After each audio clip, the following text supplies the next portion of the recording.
अब है घ, चुगते फिर डैश अनार के दाने, ठीक है, ये वाला भी घ का है।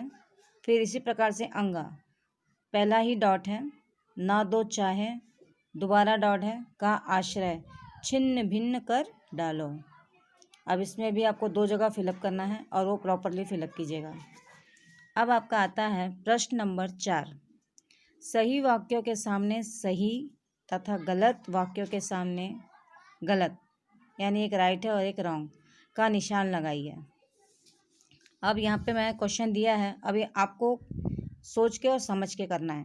पहला क्वेश्चन क्या है आपका, पक्षी खुले गगन में अच्छे लगते हैं। तो पक्षी खुले गगन में अच्छे लगते हैं, अब ये सही है या गलत, ये आपको यहाँ पे टिक में मैंने आपको दोनों चीज़ें दिखाई हैं। अगर आपको सही लगता है तो आप वहाँ सही का निशान लगाओगे, और अगर गलत लगता है तो वहाँ पे गलत का निशान है। फिर सेकंड वाला, सोने की कटोरी में दाना चुगना पक्षी को अच्छा लगता है, ठीक है। प्रश्न नंबर 3, पक्षी को पिंजड़े में रखना उचित है। तो अब ये सही है कि रॉन्ग है वो आपको यहाँ पे टिक आउट करके बताना है। चौथा, पक्षी को प्रतिदिन देख रेख की जरूरत नहीं। पांचवा, क्या आपको पिंजड़े में रखा जाए तो आप खुश होगे, ये आपके लिए है।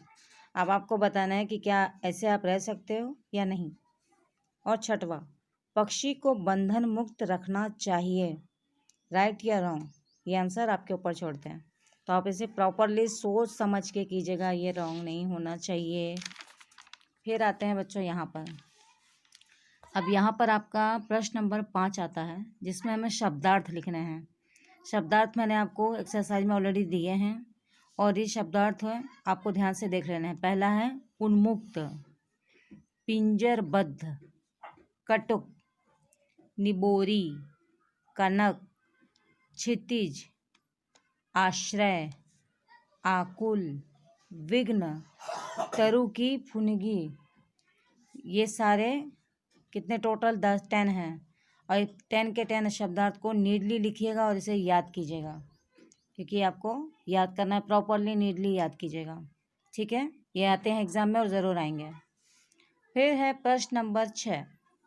अब इसमें से आपको निम्न प्रश्नों के उत्तर देने हैं। अब निम्न प्रश्नों का उत्तर किस प्रकार से देना है। पहला, हर तरह की सुख सुविधाएं पाकर भी पक्षी पिंजरे में बंद क्यों नहीं रहना चाहते हैं, ठीक है, ये आपका पहला प्रश्न है। दूसरा, भाव स्पष्ट करना है। अब या तो क्षितिज का मिल जाता है या तंती सांसों की डोरी। अब इसको आपको शॉर्ट में करना है। तीसरा, पक्षियों को पालना उचित है अथवा नहीं, इस पे आपके विचार चाहिए, और आपके विचार आप मुझे क्रमबद्ध में 5 शब्दों में लिख के दीजिए, ठीक है। फिर है चौथा, पक्षियों को पिंजरे में बंद करने से केवल उनकी आज़ादी का हनन ही नहीं होता, अपितु पर्यावरण भी प्रभावित होता है। यहाँ पे भी 5 पंक्तियों में आपको अपने विचार लिखने हैं, जैसा कि मैंने पहले के क्वेश्चन में कहा है। ये आपको करना है कि आप क्या सोचते हो। जैसे कि होता है ना, यहाँ पे मैंने एक और ऑप्शन दिया है आपको, प्रश्न नंबर 5 का, क्या आपने या आपकी जानकारी में किसी ने कभी कोई पक्षी पाला है, उसकी देखरेख किस प्रकार की जाती है, लिखिए। तो यहाँ पे मैंने आपको ऑप्शन 5 इसलिए दिया है क्योंकि हर कोई पक्षी नहीं करता, लेकिन अगर आपके आसपास दोस्तों में या कहीं आपने ऐसा देखा हो, तो आपने देखा होगा कि उन्होंने कैसे पाला है, कैसे उसकी निगरानी है, कैसे वो खाना पीना क्या करते हैं, पक्षी को कैसे समय देते हैं, क्या वो पिंजरे से बाहर निकलता है कि नहीं निकलता है। ये सारी बातों को ऑब्जर्व करके आपको मुझे बताना है, और कितने से, ओनली 5 में, ठीक है, 5 शब्दों में या 5 लाइन में आप मुझे बताइए। उसे नंबरिंग देना है, नंबरिंग वाइज ही आप मुझे बताइएगा, ठीक है। अगर कोई डाउट है तो आप मुझे बताइए, तो मैं आपके डाउट को क्लियर कर दूँगी, ठीक है बच्चों। तो ये आपका होमवर्क है, होमवर्क अच्छे से कीजिएगा। All the best, good day बच्चों।